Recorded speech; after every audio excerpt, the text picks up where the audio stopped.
بسم اللہ الرحمن الرحیم ایاک نعبد و ایاک نستعین۔ میرے پاکستانیوں، ابن خلدون جو دنیا مانتی ہے کہ جو ماڈرن ہسٹری ہے، جو جس طرح ماڈرن تاریخ لکھی گئی، اس کو باپ مانتے ہیں کہ وہ سب سے پہلے اس نے تاریخ کو صحیح معنی میں لکھنا شروع کیا۔ تو ابن خلدون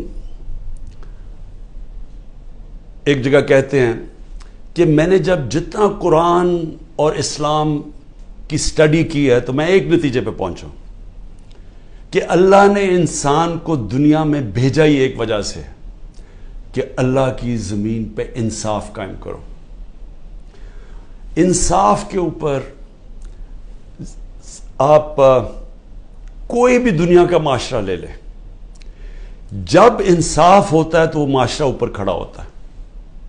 نبی صلی اللہ علیہ وسلم نے دنیا کی تاریخ کا سب سے بڑا انقلاب تھا مدینہ میں، کوئی اس کی مثال نہیں ہے دنیا کی تاریخ میں، کہ ہجرت ہوتی ہے 622، جنگ بدر ہوتی ہے 625، 313 لڑنے والے، اور 11 سال کے بعد ایک سپر پاور گھٹنے ٹیکتی ہے رومن ایمپائر، اور اس کے اگلے سال دوسری سپر پاور گھٹنے ٹیکتی ہے پرشین ایمپائر قدسیہ میں۔ یہ تو تاریخ کا حصہ ہے، لیکن یہ تو کوئی مطالعہ کرے کہ یہ کیا ہوا تھا کہ وہ ایک لوگوں کی کوئی حیثیت نہیں تھی، انہوں نے دنیا کی امامت کی اور کئی صدیوں تک بنیاد انصاف پہ رکھی گئی تھی، عدل اور انصاف، اس کے اوپر وہ معاشرہ کھڑا ہوا تھا۔ اور وہ انصاف ایسا تھا کہ حضرت علی رضی اللہ تعالیٰ ایک یہودی سے کیس ہار جاتے ہیں، قاضی خلیفہ وقت کی بیٹے کی گواہی نہیں مانتا۔ وہ انصاف ایسا تھا جب نبی صلی اللہ علیہ وسلم نے کہا میری بیٹی بھی اگر چوری کرے گی تو اس کو سزا ملے گی، کوئی قانون سے اوپر نہیں ہے، اور جو معاشرے طاقتور کو قانون سے اوپر رکھتے ہیں ان کی حدیث ہے وہ تباہ ہو جاتے ہیں۔ تو آج جو پاکستان ہے، میں اپنے سارے پاکستانیوں کے سامنے یہ بات کر رہا ہوں کہ ہم اب بالکل تباہی کی طرف جا رہے ہیں۔ میں اس لیے نہیں کہہ رہا کہ تحریک انصاف کے اوپر کریک ڈاؤن ہوا ہے، کہ ہمارے لوگوں کو جیلوں میں ڈالا ہوا ہے، جیل بھرے ہوئے ہیں، ہر روز نئے لوگ پکڑ رہے ہیں، رشتہ دار پکڑ رہے ہیں، جو کہانیاں سامنے آ رہی ہیں وہ خوفناک کہانی ہے۔ کبھی پاکستان کی تاریخ میں اس طرح ایک ننگا ہو کے ایک طاقت نے اس طرح کا ظلم کیا ہوا اپنے لوگوں کے اوپر، کوئی اس کی مثال نہیں ہے۔ میں مشرف کے مارشل لاء میں اپوزیشن میں تھا، میں نے کبھی اس طرح کا ظلم نہیں دیکھا۔ تو یہ جو انصاف کی دھجیاں اڑائی گئی ہیں اور یہ طاقت کی حکمرانی، جنگل کا قانون قائم کیا گیا ہے، میں سب سے پہلے 2-3 چیزیں کہنا چاہتا ہوں، اور میں پھر اپنی ساری قوم کو یہ بتانا چاہتا ہوں کہ ہم جا کدھر رہے ہیں۔ یعنی کوئی چلیں یہ سب کچھ کر رہے ہیں تو کوئی روڈ میپ ہوگا نا کہ ہم اس سے نکل کے تو خوشحال ہو جائیں گے، کیونکہ اس وقت پاکستانی، میں ابھی آپ کو پھر سے بتاؤں گا کہ ہمارے ملک کے معاشی حالات کیا ہیں۔ تو جس طرح ملک معاشی طور پہ تباہی کی طرف جا رہا ہے تو کوئی تو روڈ میپ ہوگا نا کہ یہ جو ظلم کیا جا رہا ہے، یہ جو پوری جماعت کو ختم کرنے کی کوشش کی جا رہی ہے، کہ اس کا کوئی ملک کو تو کوئی فائدہ ہو نا۔ تو میں سب سے پہلے میں یہ چیزیں اس لیے کہنا چاہتا ہوں کہ میں یہ کبھی یہ سوچتا نہیں تھا کہ میرے ملک میں اس طرح کی چیزیں ہوں گی۔ جیسی بھی حکومتیں آئی ہیں، ایوب خان کا مارشل لاء آیا، ضیاء الحق کا آیا، سنا بڑا پیپلز پارٹی پہ سخت مارشل لاء تھا، لیکن جو پیپلز پارٹی کے معراج محمد خان تھے وہ مجھے بتاتے تھے، کیونکہ وہ ہماری جماعت میں ایک وقت پہ ہم نے ان کو سیکرٹری جنرل بنایا تھا، تو وہ مجھے بتایا کرتے تھے کہ ضیاء الحق کے زمانے میں کیا تھا، اور مشرف کا میں آپ کو خود بتا دیا، کبھی اس طرح کا ظلم نہیں ہوا۔ سب سے پہلے تو خواتین کے اوپر کبھی ایسا ظلم نہیں ہوا، کبھی چادر اور چار دیواری کو اس طرح بے شرمی سے، یعنی کبھی اس کو انہوں نے چادر اور چار دیواری کا جو احترام ہوتا ہے اس کو تباہ نہیں کیا گیا۔ عورتوں کے اوپر ہی میں کبھی اپنی زندگی میں نے نہیں دیکھا کہ ہمارے ملک میں عورتوں سے یہ برتاؤ کیا جو کیا جا رہا ہے آج، صرف اس لیے کہ وہ یہی نہیں تحریک انصاف کی کوئی ممبرز ہوں یا کوئی آفس بیرر ہو، جو ٹویٹ بھی کرتی ہیں، جو حمایتی بھی ہیں، جو ووٹر بھی ہیں، ان کا بھی پتہ چلتا ہے، ان کو پکڑ لیتے ہیں۔ تو ایک اسلم اقبال نے ایک لیٹر لکھا ہے، یہ جو سی سی پی او ہے اور یہ آئی جی ہے اور یہ جو چیف منسٹر ہے اس وقت پنجاب کا، یہ پڑھنے والا ہے، میں نے اس کو آج ٹویٹ بھی کیا ہے۔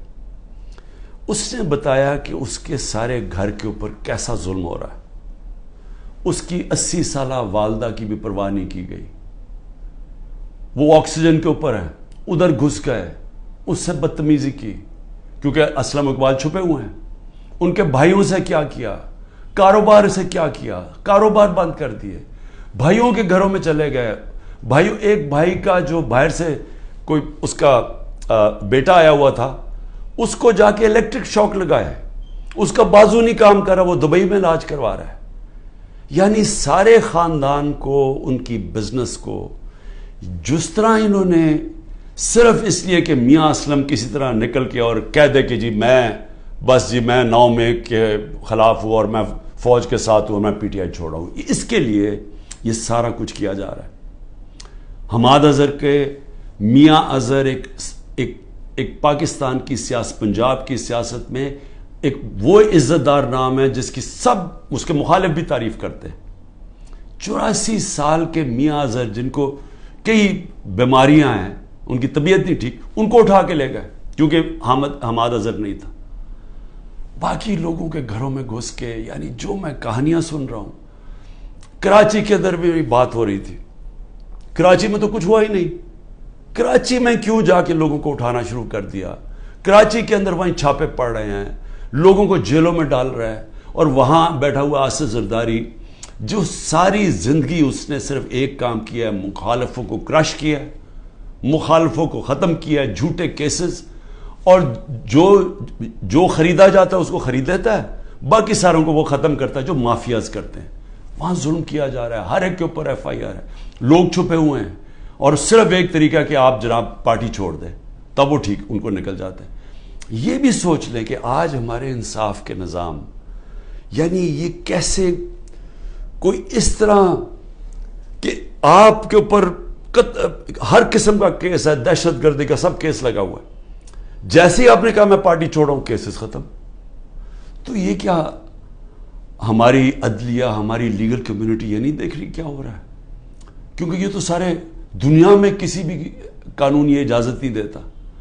تو اس کے علاوہ، ان کے علاوہ میں صرف یہ بتانا چاہتا ہوں کہ کراچی کے اندر جس طرح لوگوں کو انہوں نے جیلوں میں ڈالا ہوا ہے، اور جو مجھے سب سے زیادہ تکلیف ہے کہ جو ہمارے لوگوں کو، اگر جیل کے اندر جگہ 20 لوگوں کی ہے تو وہاں 60 لوگ بھرے ہوئے ہیں، وہ سو بھی نہیں سکتے، کئیوں کو کھڑا ہونا پڑتا ہے، کوئی سوتے ہیں، کھانا نہیں صحیح دیتے، کئیوں نے جس طرح کا کھانا دیا وہ لوگ کھانا نہیں کھا سکتے، کئیوں کے پیٹ خراب ہو گئے ہیں۔ یعنی ان کنڈیشنز کے اندر سیاسی ورکرز کو رکھا ہوا ہے، جو سب سے شرمناک بات ہے، کیونکہ کوئی مجرم نہیں ہے یہاں، اتنے بڑے مجرم جنہوں نے اربوں روپے کا اس ملک کو نقصان کر کے پھر منی لانڈرنگ کر کے ملک سے پیسہ باہر بھیجا ہوا ہے، کیا ان کی ایسی ٹریٹمنٹ کسی کی تھی؟ کیسز تو پرانے بنے ہوئے تھے، کیا کسی کو ایسے رکھا گیا تھا؟ تو یہ سارا پلان بنا ہوا ہے صرف ایک پارٹی کو ختم کرنے کے لیے۔ تو یہ پارٹی کو ختم کرتے کرتے کیا یہ جو اس وقت طاقت میں بیٹھے ہوئے ہیں ان کو اندازہ ہے کہ یہ پاکستان سے کیا کر رہے ہیں؟ کیونکہ ملک، دنیا میں ملک کھڑا ہوتا ہے رول آف لا پہ، جس وقت اس ملک کا رول آف لا ختم ہوتا ہے اس کو بنانا ریپبلک کہتے ہیں۔ ہمارا ملک اب بنانا ریپبلک ہے، جدھر کوئی قانون نہیں ہے، جدھر کمزور کو کوئی طاقتور سے اس وقت تحفظ دینے والا نہیں ہے۔ میں تو صرف سلام کرتا ہوں ان ججز کو کہ وہ سارے پریشر کے باوجود آج وہ پھر بھی کھڑے ہیں، لیکن پوری طرح پریشر ڈالا ہوا ہے ججز کے اوپر۔ اور میں پھر سے بتاؤں کہ اس طرح کا کوئی نیچے نہیں گرتا، ان کی فائلیں بنائی ہوئی ہیں، کوئی ہر بلیک میل کرنے کے لیے کہ جی آپ کی ہمیں بچوں پہ آ گئے ہیں، گھروں پہ آ گئے ہیں، خواتین کے اوپر آ گئے ہیں۔ میں نے ایک بتایا بھی کہ ایک ہمارے ممبر نے چھوڑی پارٹی تو اس نے کہا جی میں یہ برداشت نہیں کر سکتا، اب تک تو میری بزنس پہ تھا، اب میرے گھر پہ پہنچ گئے، ہماری عورتوں پہ پہنچ گئے، میں نہیں برداشت کر سکتا۔ تو اس لیول کے اوپر اس وقت اس ملک میں ظلم ہو رہا ہے۔ میں صرف یہ بتا دوں کہ یہ جو کلیکٹیو پنشمنٹ ہے، یعنی آپ ایک فرد کو پکڑنے جا رہے ہیں، اس نے کوئی جرم بھی کیا ہو تو کوئی دنیا کا قانون اجازت نہیں دیتا کہ جو باقی اس کے رشتہ داروں کو اٹھا لیں۔ یہ کلیکٹیو پنشمنٹ آج کل کے دور میں صرف ایک ملک میں ہے، اسرائیل میں، اور وہ کس سے کرتے ہیں؟ وہ فلسطینیوں سے کرتے ہیں، اپنے لوگوں سے نہیں کرتے ہیں، اسرائیلیوں سے نہیں کرتے، وہ فلسطینیوں سے یہ کرتے ہیں۔ یہ ہٹلر کے جب نازی جرمنی جب دنیا کا سیاہ ترین دور تھا، یہ تب وہ گسٹاپو اٹھایا کرتی تھی لوگوں کو کلیکٹیو پنشمنٹ میں، کہ جو بھی اگر وہ نہیں ملا ایک جس کو پکڑنے گئے تو گھر والوں کو پکڑ لیتے تھے۔ یہ سٹالن کا جو بڑی سخت ڈکٹیٹرشپ تھی سوویت یونین کی، یہ سٹالن کی ڈکٹیٹرشپ کے اندر اس طرح کی چیزیں ہوتی تھی۔ یہ صرف چائنا میں ایک دور میں ہوا تھا، ان کے کلچرل ریولوشن کے اندر۔ یہ ہوتا ہی نہیں ہے ایسے۔ یہ کوئی دنیا کا انصاف کا نظام کلیکٹیو پنشمنٹ کی اجازت نہیں دیتا، جو آج پاکستان سے ہو رہی ہے۔ لیکن یہ اب ہو کیا رہا ہے؟ ایک پارٹی کو ختم کرتے ہوئے کہ جی عمران خان کے اوپر کانٹا ڈال دیا، تحریک انصاف کو جیتنے نہیں دینا الیکشن تب ہوں گے جب تحریک انصاف ختم ہو جائے گی، جو کرنے کی کوشش ہو رہی ہے۔ تو میں سوال پوچھتا ہوں کہ اس کے بعد کیا ہوگا؟ میری صرف جو طاقت میں بیٹھے ان سے سوال یہ ہے کہ اس کے بعد کیا ہوگا؟ اگر یہ سارے کام کر کے ملک کے قانون اور عدلیہ کی ساری کریڈیبلٹی ختم کر کے، انصاف کا نظام ختم کر کے، الیکشن کمیشن کی کریڈیبلٹی تو پہلے ہی ختم ہوئی تھی، اس کو جو استعمال کر رہے ہیں صرف ایک پارٹی کو ختم کرنے کے لیے، ایف آئی اے، وہ جس کو پکڑنا تھا، جس کے 16 ارب روپے کے پرائم منسٹر یہ شہباز شریف کے کیسز تھے، وہ تو ختم ہو گئے ہیں، لیکن تحریک انصاف کو ختم کرنے کے لیے وہ ایف آئی اے لگی ہوئی ہے، کوئی کریڈیبلٹی نہیں ہے۔ نیب کو صرف ایک مقصد سے لگایا ہوا ہے، کچھ ڈھونڈو اس کے اوپر، عمران خان کے اوپر، لوگوں کے اوپر، تاکہ کسی طرح ان کو ختم کیا جائے اور باقیوں کو کہو کہ پارٹی چھوڑ دیں۔ ان اداروں کی ساری کریڈیبلٹی ختم ہو چکی ہے۔ میڈیا نے بھی اور جس طرح عدلیہ نے، یہ ایک پروسیس تھا، ایک جدوجہد کر کے ایک وکلا موومنٹ شروع ہوئی تھی 2007 میں، جس کی جدوجہد میں عدلیہ آزاد ہوئی تھی اور لوگوں کو اعتماد تھا کہ اگر حکومت ہمارے پہ ظلم کرے گی تو عدلیہ کھڑی ہے راستے میں۔ وہ ختم ہوا ہے، اس کو سارا دن بدن اس کو ختم کرتے جا رہے ہیں کہ لوگوں کا اعتماد ہی اٹھ رہا ہے۔ ہماری پارٹی کا تو اعتماد ہی اٹھ گیا ہے کہ لوگوں کو نکلتے ہیں، جج آرڈر بھی کرتا ہے، کوئی سنتا ہی نہیں ہے جج کی۔ مجھے یہ بتائیں کہ میں نے آئین کو سامنے رکھتے ہوئے میں نے تب یہ فیصلہ کیا کہ ہم یہ پنجاب کی گورنمنٹ نہیں چلا سکتے، یہ گرانے کی کوشش کر رہے تھے، تو ہمارے پاس تو ایک ہی میجورٹی سے گورنمنٹ ہماری بچی ہوئی تھی، ہم تو کام کر ہی نہیں سکتے تھے، سارا وقت کوشش ہو رہی تھی گورنمنٹ گرانے کے لیے، پیسہ چل رہا تھا، اوپر سے نامعلوم افراد پورا زور لگا رہے تھے گورنمنٹ گرانے کے لیے۔ تو ہم نے آئین کو سامنے رکھتے ہوئے الیکشن ڈیزالو کی اپنی گورنمنٹ، وہی ہم نے پختونخوا میں کی۔ وہاں پیسے نہیں دے رہے تھے، جو قبائلی علاقہ جو جوائن کیا تھا ان کے لیے فنڈز ہم نے زیادہ دیے ہوئے تھے، وہی بند کر دیے انہوں نے، ہیلتھ کارڈ کا پیسہ نہیں آ رہا تھا۔ تو جب ہم نے سوچا کہ ہم گورنمنٹ ہی نہیں چلا سکتے، ہم نے آئین کے مطابق، دنیا کی پارلیمنٹری ڈیموکریسی کی روایت کے مطابق، آئین کے مطابق ہم نے اپنی گورنمنٹ ڈیزالو کر دی۔ 90 دن میں الیکشن ہونا تھا، ہمیں تو کوئی الیکشن ہی نہیں ملا۔ یعنی اوپنلی آئین کی انہوں نے خلاف ورزی کی ہے۔ اور میں اپنے سپریم کورٹ سے اب انتظار کر رہا ہوں کہ یہ تو آپ کی اب کریڈیبلٹی ایٹ سٹیک ہے، سارے سپریم کورٹ کی کریڈیبلٹی سٹیک پہ ہے کہ اگر آپ آئین میں 90 دن میں الیکشن ہی نہیں اب کروا سکے تو مجھے بتائیں کیا چیز روک رہی ہے کہ انہوں نے اگر اکتوبر میں سوچا کہ جی ابھی تحریک انصاف ابھی بھی جیت سکتی ہے تو اکتوبر بھی نہ الیکشن کروائیں۔ یہ تو سارا پاکستان کا جب جس کے اوپر بیس ہوتی ہے، دیکھیں جمہوریت بیس ہوتی ہے آئین کے اوپر، آئین کے مطابق قانون بنتے ہیں۔ تو جب ایک دفعہ آئین کی ختم ہو گئی، سپریم کورٹ کی ورڈکٹس کی پرواہ نہیں ہوئی، تو وہ بن جاتی ہے بنانا ریپبلک۔ اور بنانا ریپبلک کا کوئی مستقبل نہیں ہوتا، جو میں اب یہ آپ کو بتانے لگا ہوں معاشی طور پہ. اور پھر میڈیا، اور میڈیا کا بھی ایک 20 سال کا سفر تھا. اس سے پہلے تو میڈیا بند تھا، اس سے پہلے تو صرف جو الیکٹرانک میڈیا تھا وہ تو صرف پی ٹی وی تھی. تو جنرل مشرف، اس کو داد دیں ہم کہ وہ ایک ڈکٹیٹر ہوتے ہوئے اس نے میڈیا کھول دیا، کیونکہ جنرل مشرف کے ساتھ سپورٹ تھی. لوگ تنگ تھے ان دونوں پارٹی سے، ان کی کرپشن دو دفعہ کرپشن میں گئی، لوگ تو تنگ تھے. تو لوگوں نے مشرف کو خوش آمدید اس کو ویلکم کیا. مشرف نے میڈیا کھول دیا، الیکٹرانک میڈیا، اور وہ پھر الیکٹرانک میڈیا نے شعور پیدا کیا پبلک کے اندر. میری پارٹی بنی کیونکہ مجھے موقع مل گیا الیکٹرانک میڈیا پہ جانے کے لیے، نہیں تو 2 پارٹی سسٹم ہے، تیسری پارٹی تو نہیں آتی. اب وہ سارا جو میڈیا کا ایک پورا ایک سفر طے کر کے یہاں پہنچے تھے وہ زیرو ہو گیا. ایک حکم ملا ہے کہ عمران خان کا آپ نے نام نہیں دکھانا، یعنی جو سب سے بڑی پولیٹیکل پارٹی ہے، جس لیڈر کے اوپر اس وقت سب سے زیادہ پبلک اوپینین میں سپورٹ ہے، اس کو غائب کر دیا. تو دکھانا کیا پھر میڈیا پہ؟ اور پھر صحافی چپ کر کے. یعنی میں آج دیکھنا چاہتا تھا کہ کتنے میں دم ہے، کہ کیا واقعی آپ آزادی رائے اور آزادی میڈیا کے ساتھ کھڑے تھے، یا آپ کو کتنوں کو صرف یہ آزادی رائے کے پیچھے چھپ کے ایجنڈاز کے اوپر کام کر رہے تھے، اور مالکان کے جو ایجنڈاز ہیں ان کے اوپر کام کر رہے تھے، اور مالکان ان سے فائدہ اٹھاتے ہیں.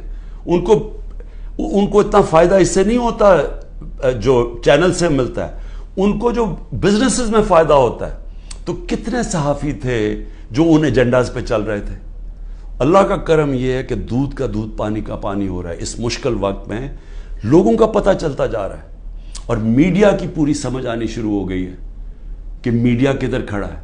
اور لوگ سارے سوشل میڈیا پہ چلے گئے ہیں، اور سوشل میڈیا سے اب انفارمیشن لے رہے ہیں، کیونکہ اس قوم کو تو پتہ چل گیا کہ میڈیا اب سینسر ہو گیا بالکل. اور اس کے بعد جو اگلی بات کرتا ہوں کہ اب اس کے بعد ہماری اکانومی آ گئی، ہماری جمہوریت بھی ختم، جمہوری ادارے بھی ختم، صرف ایک پارٹی کو باہر رکھنے. لیکن جو سب سے بڑا اس وقت جو ملک کو خطرہ ہے وہ تو ہماری معیشت کا ہے. اکانومی ہماری بیٹھ گئی ہے. میں صرف پھر سے اپنی قوم کو بتانا چاہتا ہوں کہ اس وقت اکانومی کا حال کیا ہے. ہم جب چھوڑ کے گئے تھے 6.1% پہ ہماری اکانومی بڑھ رہی تھی، یعنی دولت میں اضافہ ہو رہا تھا ملک میں. اور میں پھر یہ کہوں کہ یہ پاکستان کی تاریخ میں پہلی دفعہ امریکی ڈالرز نہ آنے کے، جو کہ ایوب خان کے دور میں آئے، ضیاء کے دور میں آئے، مشرف کے دور میں آئے، تب گروتھ ریٹ اوپر تھی. یہ پہلی دفعہ ہے کہ 2 سال ہماری ایوریج 6% پہ اکانومی گئی، کوئی باہر سے ڈالر نہیں آ رہے تھے. آل راؤنڈ انڈسٹری اچھا کر رہی تھی، زراعت اچھا کر رہی تھی، سروسز میں اضافہ ہو رہا تھا. تو جب اوپر جا رہا تھا 6% پہ، ادھر سے سازش کر کے ایک آدمی نے بند کمرے میں فیصلہ کر کے گورنمنٹ کرائی. اب آج دیکھیں ذرا کیا حالات ہیں. پاکستان کی 6.1% سے آج ہماری گروتھ ریٹ یعنی اکانومی میں جو اضافہ ہے وہ پہنچ گئی ہے 0.3 پہ. انڈیا اس وقت 7.2% پہ بڑھ رہی ہے، آگے گروتھ ریٹ آگے. بنگلہ دیش 5.5% پہ بڑھ رہی ہے، اور ہم 0.3 پہ پہنچ چکے ہیں. ایک سال کے اندر ہمارا جو ملک کا جو ایکسپورٹس ہیں، دیکھیں نا، جب تک آمدنی آتی ہے ڈالر سے تو ہماری ایکسپورٹ تو ہر سال بڑھ رہی تھی. اس وقت اور ایکسپورٹس یعنی ڈالرز اندر آتے ہیں جب چیزیں بیچتے ہیں، 13.6% پہ ایکسپورٹس گری ہیں ایک سال میں. اور جو دوسری چیز ڈالرز اندر آتے ہیں ریمیٹنسز سے، وہ 13% پہ گری ہیں ریمیٹنسز. ان کا ملا کے اور پھر جو انویسٹمنٹ ہے، جو باہر سے انویسٹمنٹ آتی ہے، ڈالرز آتے ہیں نا، وہ 90% گر گئے ہیں. ایک سال میں 90% انویسٹمنٹ گر گئی. اور ہمارا جو روشن ڈیجیٹل ہم نے اکاؤنٹ کھولا تھا، جو 1.5 سال میں $5 ارب پہ پہنچ گیا تھا، وہ آج اس میں پیسے نکال رہے ہیں لوگ. یعنی کہ جو بیرون ملک پاکستانی ہمارا سب سے بڑا احساس ہے، وہ اعتماد کھو بیٹھا ہے اس گورنمنٹ پہ. تو جب ٹوٹل ہمارا ہم نے کتنا ایک سال کے اندر نقصان کتنا ہوا ہے انویسٹمنٹ میں اور اس پہ انویسٹمنٹ پہ اور ریمیٹنس اور ایکسپورٹس پہ 7 ارب ڈالر. تو آئی ایم ایف کے پاس 6 ارب ڈالر ہم مانگ رہے ہیں یا 7 ارب ڈالر کا ملکی آمدنی میں کمی آ چکی ہے. پھر آگے چلیں. اس وقت جو پاکستان کا قرضہ ہے پچھلے 12 مہینے میں پاکستان نے تقریباً 15,000 ارب روپے کا قرضہ لیا ہے. اب یہ یاد رکھیں 15,000 ارب کا قرضہ 12 مہینے میں. ہماری حکومت جو پہلے ہی مشکل وقت میں آئی تھی کیونکہ سب سے بڑا خسارہ بیرونی خسارہ چھوڑ کے گئے تھے. ہمارا جو ٹوٹل ہم نے اپنے دور کے اندر کتنا ہم نے خسارہ لیا, کتنا ہم نے قرضہ لیا, ہمارا 18,500 ارب 18,500 ارب 3.5 سال میں. انہوں نے 1 سال میں 15,000 ارب روپیہ قرضہ لیا. یہ جو قرضہ بڑھ رہا ہے ملک میں اور قرضہ اور بڑھتا جائے گا کیونکہ آمدنی تو کم ہوتی جا رہی ہے. اس وقت جو عام آدمی کو سب سے زیادہ تکلیف دے رہی ہے وہ ہے مہنگائی, انفلیشن. ہم چھوڑ کے گئے تھے 12.4% پہ, آج پاکستان میں مہنگائی 38% پہ ہے. یہ ہماری 75 سالہ تاریخ میں سب سے زیادہ مہنگائی ہے. پھر اس سے زیادہ خوفناک ہے جو کھانے پینے کی چیزیں ہیں, جو فوڈ انفلیشن ہے وہ 48% پہ ہے. یعنی جو عام آدمی کو سب سے زیادہ تکلیف دے رہی ہے کھانے پینے کی چیزیں وہ 48% پہ ہماری انفلیشن ہے. سری لنکا جس کا ہمارے سے زیادہ برا حال ہے وہ اپنی مہنگائی کم کر کے 25% پہ لے آیا ہے. یاد رکھیں سری لنکا میں لوگ سڑکوں کے اوپر آ گئے تھے مہنگائی کی وجہ سے, آج وہ 25% پہ آ گئی ہے جبکہ پاکستان کی مہنگائی 38% پہ پہنچ گئی ہے. اور پھر جو انٹرنیشنل جو قیمتیں جس کی وجہ سے ہمارے دور پہ مہنگائی لوگ کر رہے تھے, 30% کموڈٹی کی قیمت انٹرنیشنلی گری ہیں. یعنی تیل, جو انرجی پرائسز تھے, جو پام آئل تھا, یعنی جو ہم گھی منگواتے تھے وہ آج آدھی قیمت پہ ہے. لیکن اوورآل 30% دنیا میں یہ جو چیزیں مہنگائی بڑھا رہی تھی وہ کم ہو گئی ہیں اور پاکستان میں اب یہ بڑھتی جا رہی ہیں.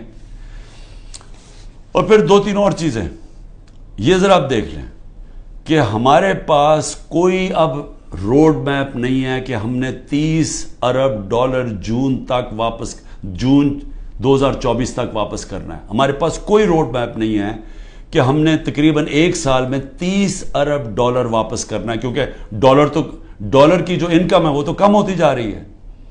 اور پھر سارے ہمارے اس وقت کم ہو گئے جو ہم نے ہمارا ریکارڈ ٹیکسز ہم نے اکٹھے کیے تھے وہ ریکارڈ ٹیکسز بھی نیچے چلے گئے ہیں اور ہماری جتنی بھی ٹارگٹس ہیں اس گورنمنٹ نے مس کر دی ہیں. جو اس وقت سود ہے وہ 21% ہے. تو انڈسٹری کیسے چلے گی؟ 21% سود پاکستان کی تاریخ میں سب سے زیادہ ہے. تو انڈسٹری کیسے چلے گی؟ اور پھر جو اس وقت سیل ہو رہی ہے ڈیزل کی, بجلی کی, سیمنٹ کی, وہ 20 سے 30% گر چکی ہے. اس کا مطلب بڑے طور پہ بے روزگاری آ رہی ہے, بے روزگاری آ چکی ہے. میں صرف ڈاکٹر اس کی آخر میں ڈاکٹر پاشا جو پاکستان میں سب سے بڑے اکانومسٹ مانے جاتے ہیں, بڑے نام ہیں ان کا, وہ کہہ رہے ہیں کہ 1 سال میں 10 کروڑ لوگ غربت کی لکیر سے نیچے گئے ہیں. اور وہ کہتے ہیں کہ 75 سالہ پاکستان کی تاریخ میں یہ سب سے برے حالات ہیں. تو میں اب پوچھتا ہوں کہ یہ لوگ جو کوشش ساری کی جا رہی ہے تحریک انصاف کو ہٹانے کی, وہ انہی لوگوں کو تو واپس لانے کی کوشش کی جا رہی ہے. یہ لوگ جو 1 سال کے اندر ملک کی معیشت تباہ کر دی ہے, میں یہ سمجھنے کی کوشش کر رہا ہوں کہ یہ پھر واپس آ کے, کیونکہ اگر تحریک انصاف کو ختم کریں گے تو یہی لوگ ہوں گے نا, اور ان تھوڑے سے اور لوگوں کو, ریلو کٹوں کو اکٹھا کر کے آپ کوئی اور پارٹی میں دھکیل کے ہمارے لوگ توڑ کے کر دیں گے. تو چلیں یہی سوچ لیں کہ تحریک انصاف ختم ہو گئی تو پھر یہی لوگ واپس آئیں گے. میرا سوال یہ ہے کہ یہ لوگ آ کے پھر کیا کریں گے کہ اگر انہوں نے 1 سال میں ہماری معیشت کا بیڑا غرق کر کے رکھ دیا ہے, خود تو ان کو فرق ہی نہیں پڑا, یاد رکھیں ان کے پیسے ملک سے باہر پڑے ہیں، ان کے ڈالروں میں پیسے باہر پڑے ہوئے ہیں. یہ جو ملک نیچے جا رہا ہے، یہ جو مہنگائی ہو رہی ہے، یہ جو روپیہ گر رہا ہے، اس کی وجہ سے جو مہنگائی اور غربت آ رہی ہے، ان کو کوئی فرق نہیں پڑ رہا. میں یہ آج کہتا ہوں کہ جتنے بھی لوگ آج یہاں اوپر ہمارے ملک کے فیصلے کر رہے ہیں، ان کو کوئی فکر نہیں ہے پاکستان کی، کیونکہ ان کے پیسے ملک سے باہر پڑے ہیں. اگر ان کے ملک سے باہر پیسے پڑے ہیں، ان کو کوئی فرق نہیں پڑ رہا. ان کو جب وقت آئے گا، مشکل وقت آیا، میں آج آپ کو لکھ کے دے رہا ہوں، سب نے ملک سے باہر بھاگ جانا ہے. کم از کم جو اسٹیبلشمنٹ ہے ایک کام تو کرے نا. ان سب جو یہاں آج فیصلے کر رہے ہیں، ایک کام کرے کہ ان سب کو ECL پہ ڈالے، اور ECL پہ تب تک ڈالے جب تک الیکشن نہیں ہو سکتا. کیونکہ اگر انہوں نے، ان کا سٹیک ہی پاکستان میں نہیں ہے، تو ان کو تو کوئی فرق نہیں پڑنے لگا ملک بیٹھ رہا ہے. ان کو تو، ان کے جب ڈالرز میں پیسے پڑے ہیں، روپیہ گر رہا ہے، ان کی تو دولت کو کوئی فرق نہیں پڑ رہا. لیکن پاکستانی تباہی کی طرف جا رہے ہیں. اور میں آج آپ کو اپنا آخر میں یہ بھی بتا دوں کہ ملک ٹھیک ہوگا کیسے، اس دلدل میں سے نکلے گا کیسے. صرف ایک طرح نکلے گا کہ ہم اپنے اوورسیز پاکستانی، 10 کروڑ باہر پاکستانی بیٹھا. میں پھر سے آپ کو بتا دوں کہ صرف امریکہ کے اندر جو 16,000 پاکستانی امریکن ڈاکٹرز ہیں، ان کی جو سالانہ ان کی جو ویلتھ ہے وہ $200 ارب ہے. صرف 16,000 کی. جو ٹاپ اس وقت 10 پاکستان کے بزنس مین ہیں امریکہ میں، ان کی ورتھ $25 ارب ہے. اگر ہم نے کسی وقت بھی باہر سے اپنا جو اوورسیز پاکستان نے سرمایہ کاری کرنی شروع کر دی، وہی بچائے گا پاکستان کو. جب چائنا نے اور انڈیا نے جب اپنی اکانومی کھولی تو سب سے پہلے سرمایہ کاری اوورسیز چائنیز اور اوورسیز انڈینز نے کی. ہماری بھی جو سرمایہ کاری اور فیوچر ہے وہ شارٹ ٹرم میں اپنے اوورسیز پاکستانیز کے ہاتھ میں. وہ اوورسیز پاکستانی نہیں آئیں گے. یہ جو حرکتیں کی جا رہی ہیں وہ لوگ چھوڑ کے جا رہے ہیں. یہاں سے لوگ پیسہ باہر لے کے جا رہے ہیں. اس وقت جو ہمارے پروفیشنلز ہیں وہ چھوڑ کے جا رہے ہیں. قیمتی پروفیشنل جن کے اوپر سرمایہ کاری کر کے، ان کو ٹریننگ دے کے، جن کے پاس ہنر ہے، ان کے لیے تو دروازے کھلے ہیں دنیا کے، وہ تو کہیں بھی جا سکتے ہیں دنیا میں. وہ جب وہ چھوڑ کے جا رہے ہیں، جب ہمارا سرمایہ ملک سے باہر جا رہا ہے، ڈالرز ملک سے باہر جا رہے ہیں، تو یہ ساری حرکتیں اور ہو اس وجہ سے ہے کہ اوپر تو پہلے چور مسلط کر دیے. مجھے بتائیں کون ملک سے باہر سے پیسہ لے کے آئے گا اوورسیز پاکستانی، جب وہ دیکھے گا کہ شہباز شریف اور شریف خاندان اور زرداری خاندان، ان کے پیسے باہر پڑے ہوئے ہیں. کون لے کے آئے گا پاکستان؟ جب ان کو اعتماد پاکستان کی اکانومی میں نہیں ہے تو وہ ان کو کیسے اعتماد آئے گا پاکستان کی اکانومی میں؟ تو کدھر سے آئے گا پیسہ؟ تو شارٹ ٹرم میں تو آنا ہے باہر سے اوورسیز پاکستانی کا پیسہ. اوورسیز پاکستانی پیسہ تب لے کے آئے گا جب رول آف لا قائم کریں گے، جو آج ختم کیا جا رہا ہے، جس کی قبر کھودی جا رہی ہے. جب تک جسٹس سسٹم میں، ہمارے جسٹس سسٹم میں انویسٹر کو، سرمایہ کار کو اعتماد نہیں ہوگا، پیسہ نہیں آنے لگا. اور جب تک اس ملک میں پیسہ نہیں آئے گا، اپنے ڈالرز نہیں آئیں گے. ہم یہ جو $30 ارب ہم نے ایک سال میں دینا ہے، ہم کدھر سے دیں گے؟ ہم تو اور ڈالرز لے رہے ہیں. ہم تو اس وقت IMF سے اور قرضے مانگ رہے ہیں. ہمارے پاس تو سکت ہی نہیں ہے پیسے دینے کی. تو اس لیے میں ان سب سے پوچھتا ہوں جو تحریک انصاف کو ختم کر رہے ہیں اور کرنے کی کوشش کر رہے ہیں، ان کو یہ سمجھنا چاہیے کہ ان کے پاس تو اور کوئی روڈ میپ ہی نہیں ہے. وہ تو تباہی کی طرف لے کے جا رہے ہیں. جو ان کے پاس تو کوئی سلوشن ہی نہیں ہے، اس کا مسئلے کے حل ہی نہیں ہے. ان کا مسئلے کا حل صرف ایک نظر آ رہا ہے کہ تحریک انصاف اور عمران خان کے اوپر کانٹا ڈال جائے، یا وہ تحریک انصاف اور عمران خان کے بغیر. لیکن میں پھر آخر میں یہ کہنا چاہتا ہوں، یہ کبھی ہو ہی نہیں سکتا. اگر ملک کی سب سے بڑی جماعت جس کا پاس سب سے بڑا ووٹ بینک ہے، آپ جب اس کو جس طرح ختم کر رہے ہیں، آپ پاکستان کی جمہوریت ختم کر رہے ہیں. اور پاکستان کی جمہوریت ختم کرنے کا مطلب آپ مستقبل ختم کر رہے ہیں، آپ آزادی ختم کر رہے ہیں اس ملک کی. آپ لوگوں کو غلام بنا رہے ہیں. یہ جو سارے حربے استعمال کر رہے ہیں یہ اسرائیل غلاموں کے اوپر فلسطینیوں کو غلام بنا کے تو یہ حربے استعمال کرتی ہے. یہ کشمیر کے اندر مقبوضہ کشمیر میں ہندوستان کشمیریوں پہ کر رہی ہے یہ چیزیں. یہ اپنے لوگوں پہ کوئی ایسا نہیں کرتا ظلم. اور سب سے بڑی پارٹی کو جب آپ ختم کر رہے ہیں تو پھر سے میں آپ کو کہوں کہ جو آپ کو حربے استعمال کر رہے ہیں اور کرنے پڑیں گے آگے اور کرنے پڑیں گے کیونکہ سب سے بڑا ووٹ بینک ہے وہ کدھر سے ختم ہوگا. تو اس کا مطلب مکمل طور پہ یہ ظلم کا نظام چلتا رہے گا. اور آخر میں جب بھی آپ سمجھیں گے کہ اب پارٹی ختم ہوگی تب الیکشن کروائیں گے وہ جمہوریت ختم ہو جائے گی. مجیب الرحمان کو جب انہوں نے اس کے خلاف کریک ڈاؤن کیا ہم نے پاکستانیوں نے کریک ڈاؤن کیا جس کو پرائم منسٹر بننا چاہیے تھا اس کی پارٹی کو بین کر دیا کلعدم کر دیا تو اس کے بعد جو الیکشن کروایا اس کی کیا حیثیت تھی؟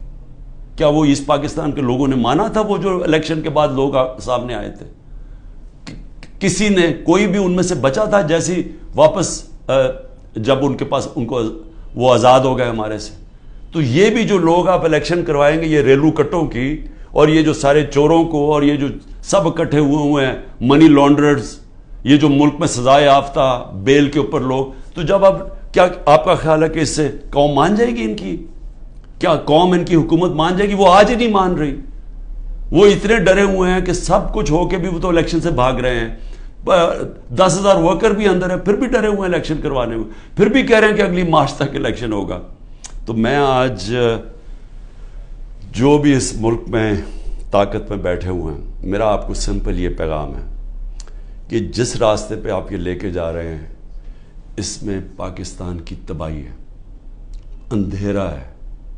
ہمارے بچوں کا مستقبل تباہ ہو رہا ہے اور اتنی مایوسی پھیلی ہوئی ہے پاکستان میں امید ختم ہوتی جا رہی ہے کہ لوگ چھوڑ کے جا رہے ہیں. ابھی بھی وقت ہے کورس کریکشن کریں راستہ بدلیں اور راستہ صرف فری اینڈ فیئر الیکشن ہے. پاکستان زندہ باد.